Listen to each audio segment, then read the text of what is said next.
216-578-1007 if you want to join us live. Or 800-348-1007. Even if you don't want to join us on the phone, those are still the numbers. That doesn't change. 35192 to send me a text. Well, now that you got your Guardians and Browns Michigas out of the way, you can laser focus your efforts and your attention on your Cleveland Cavaliers, who will play. Well, they lost to the Bulls in overtime on Friday. They will play this Saturday.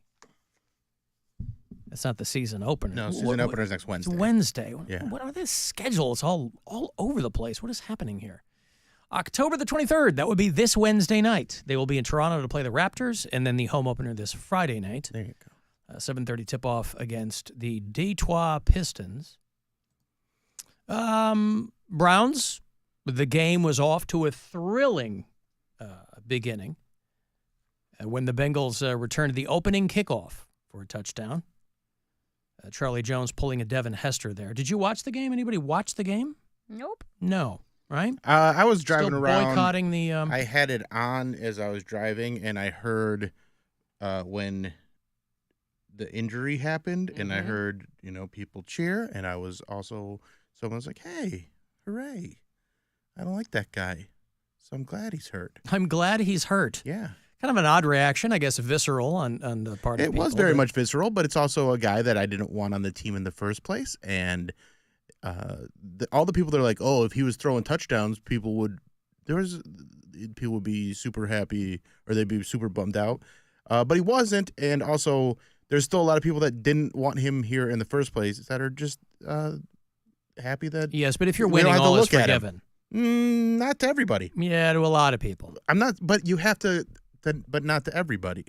Well, I agree with you. I'm just saying that as far as the fan base goes, you wouldn't have had people cheering if, this guy was. Right, but they were killing it. But there is still a lot of the fan base that they're probably not at the stadium at this point because they didn't want him on the team, so they're not showing the support. I mean, Mary,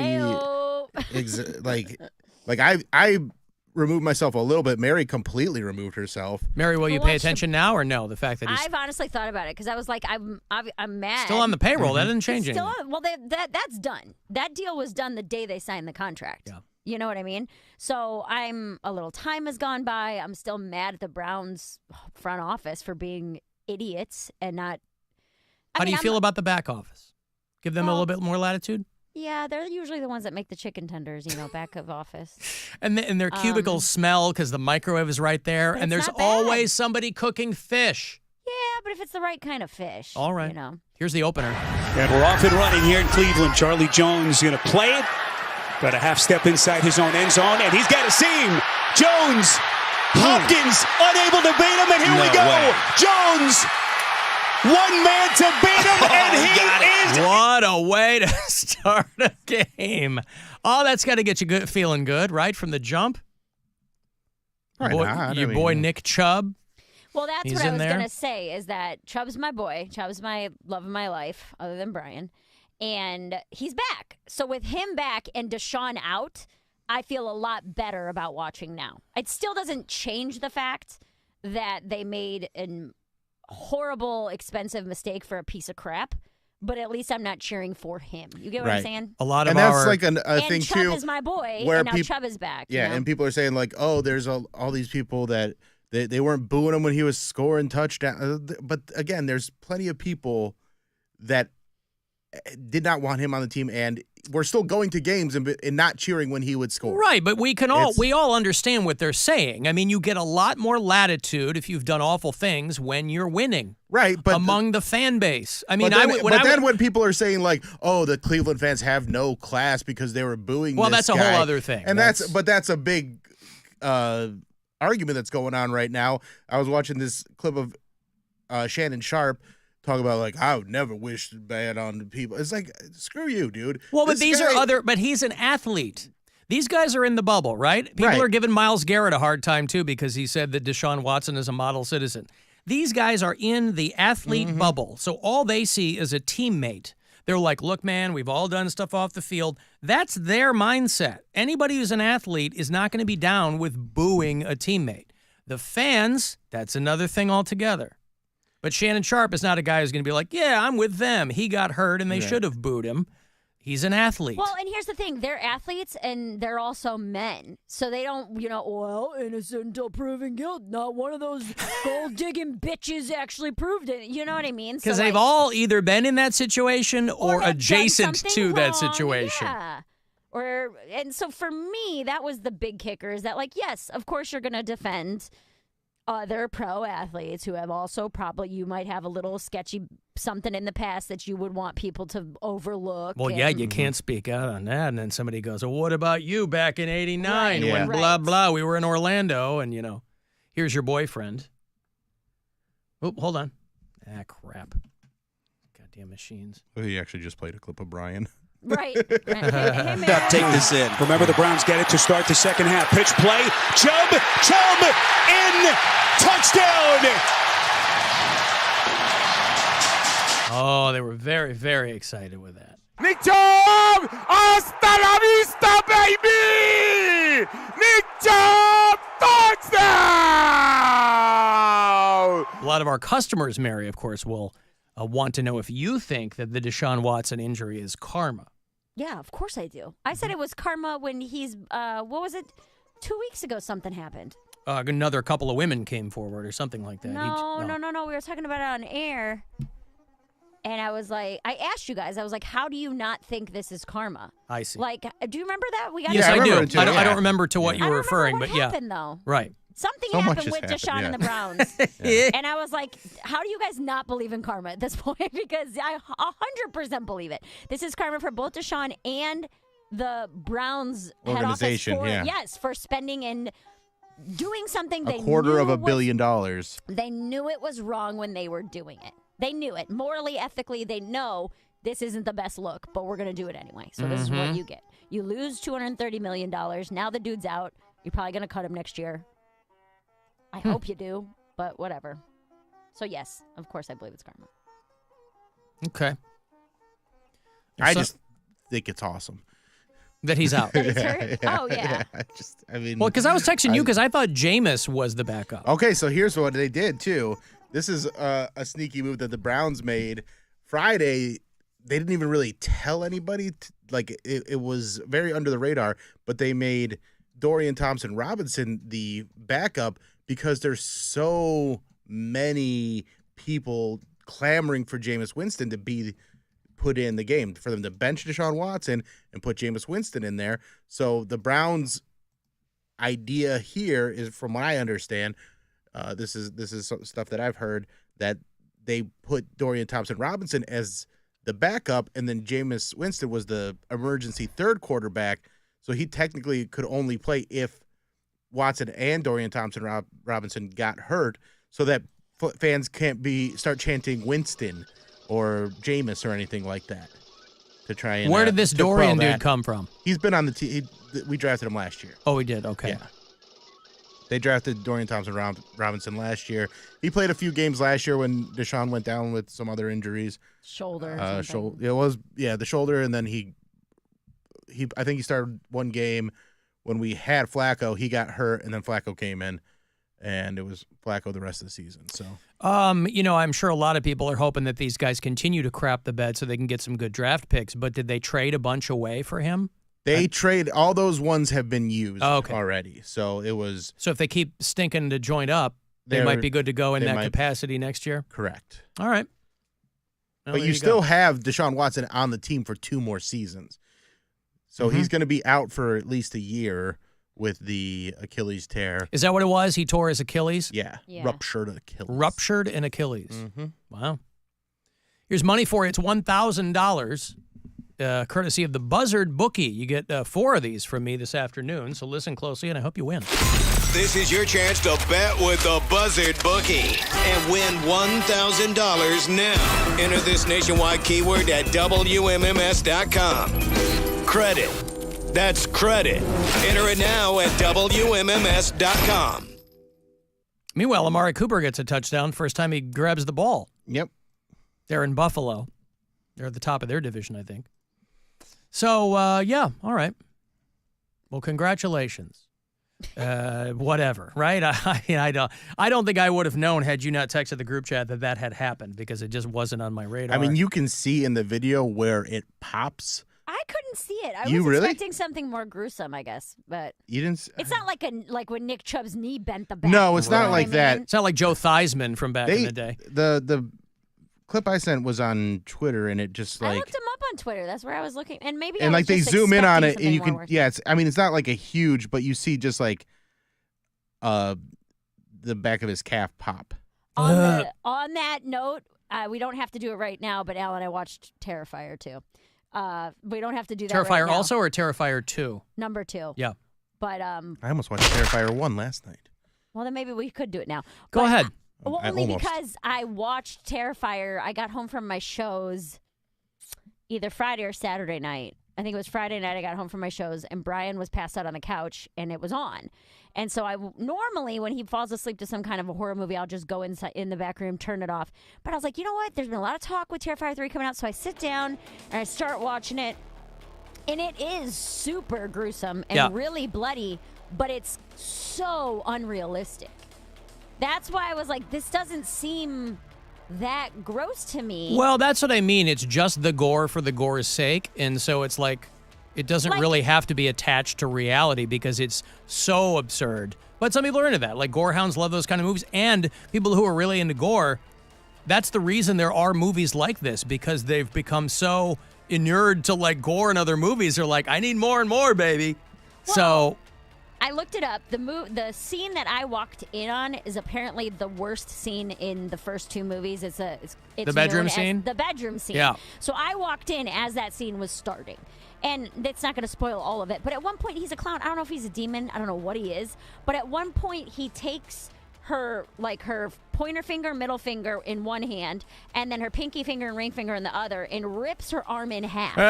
yeah. And I started laughing, and I was like, how strong is this clown? Right. He's a very strong clown. It takes me There out is of like a it. supernatural component to it, but it also kind of comes out of nowhere. So That's why I was like, what they're is just piling happening? things on, but people who watch them, they're like, this is great. So if you are into it for that, but if there's people who like me, I'm like, well, give me something that Some kind of resembles a story here. Yeah. Yes. So I watched that Friday night. I did have nightmares about it, but not like Really? you would think. My nightmares were that Art the Clown was making me do his bidding. Oh. And for whatever it was, the trigger was that I had to kill anyone who was using red ink. Wow. So there are a lot of dead teachers then in your dream. Teachers, little kids coloring, like any type of red ink, whether it was like a little kid coloring with a red marker or a teacher grading a paper or somebody, like anybody who used any form of red ink, Art the Clown would send me to kill them. But I was like trying to So tell apparently them, she also murdered Elon Musk, Bill. Hey-oh! Hey-oh! Twitter bleeds money.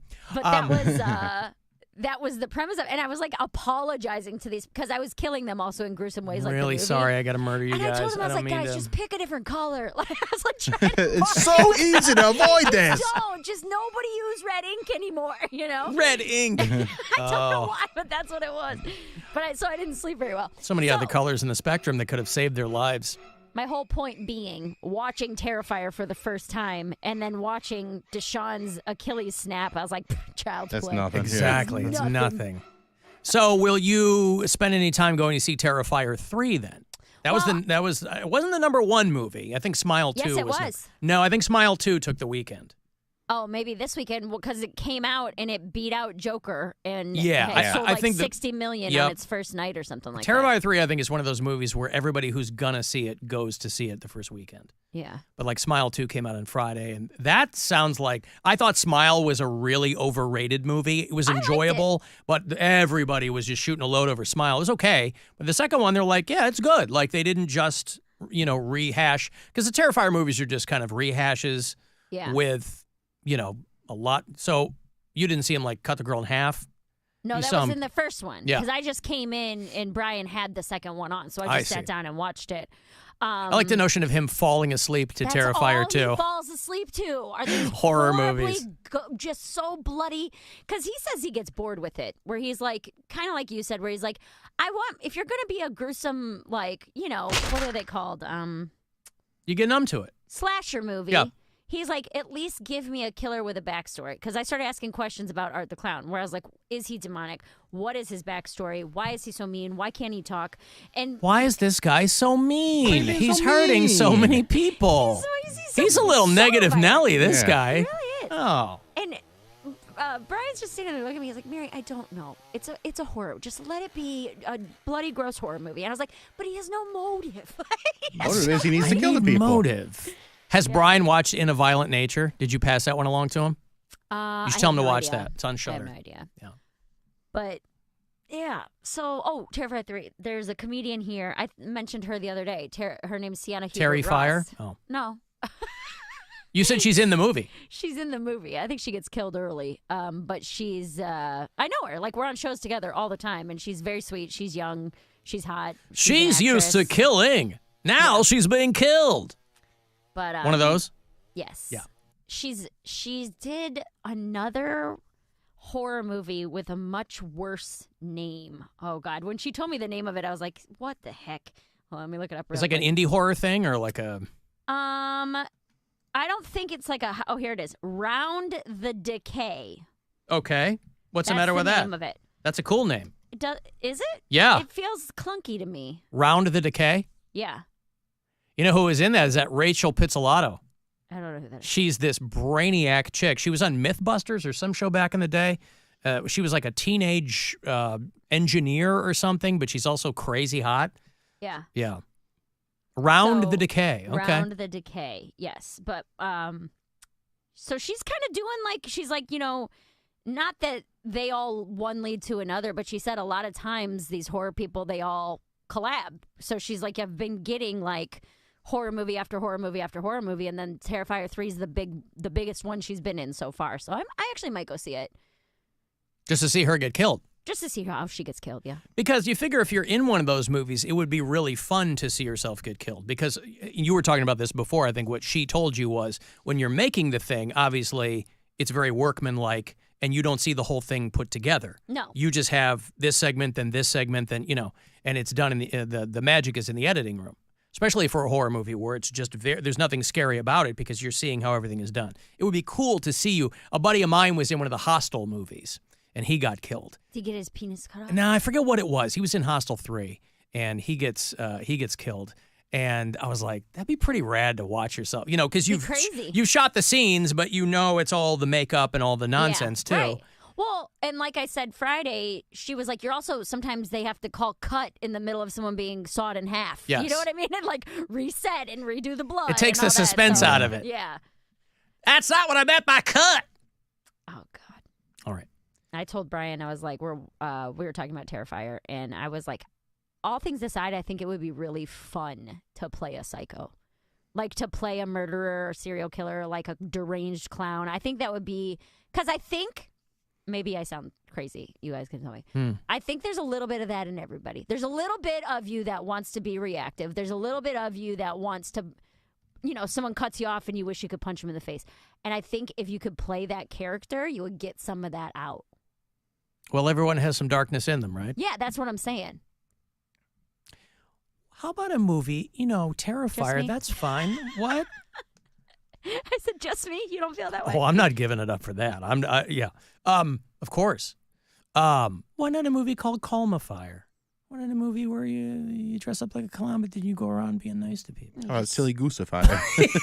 Yeah. A little stinker of fire. Hey, this silly goose of a clown. Is he coming to, and he looks exactly the same. So everybody freaks out. I'm sure that'll be a very popular Halloween costume this year. It was last year. People dressing up like Art the Clown. Although it's probably labor intensive if you want to do it right. They're doing some very funny viral marketing over on Terrifier's Instagram where Art the Clown, the actual guy, the actor himself in full makeup is going into like Spirit Halloweens and stuff like that. Right. And people aren't even looking at him because it's like. Because they think he's like, he's just a guy. A stand-up, it's yeah. Like, they're like, no, this is like the guy. It's pretty funny stuff over there. Alan, what happened to that movie that Mary it got ruined because Mary had COVID?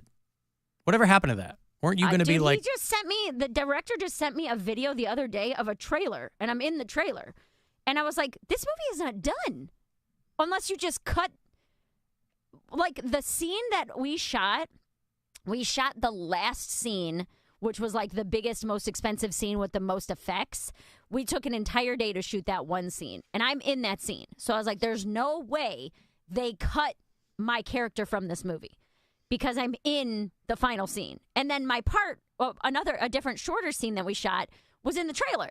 And I was like, so did he just get rid of all of the middle scenes? Like, I have no idea. You cut around it, yeah. But I was the agent. I was the guy. You were a character that you couldn't cut out. Exactly. Yeah. No, but you cut around it and you just go, hey, here it is. But I didn't do half my scenes. I right, flew but to I'm gonna let you know it's gonna be just bad. A cameo, yeah. You're going to be in it for no context. They're like, who's this person? Where did she go? Yeah, maybe they cut and reshot with a different person, and then they're like, But you're in the trailer. Yeah, so that's weird. But so I don't know what's going to happen with that. Alan, don't watch the dog horror movie. I hate when they hurt dogs. Have you seen that? It's called Terrier Fire, Bill. No. All right, I've got to take a break. Mercifully. Hey, Mary, I'm actually on your side now. Yeah, now I want to hurt and murder. Yeah, see? Yeah. I quietly brought everybody around to your side, Mary. Punch him. Yeah. You want to send a text 35192. You can watch live if you want. Go to the Alan Cox Show YouTube channel, and we'll be back.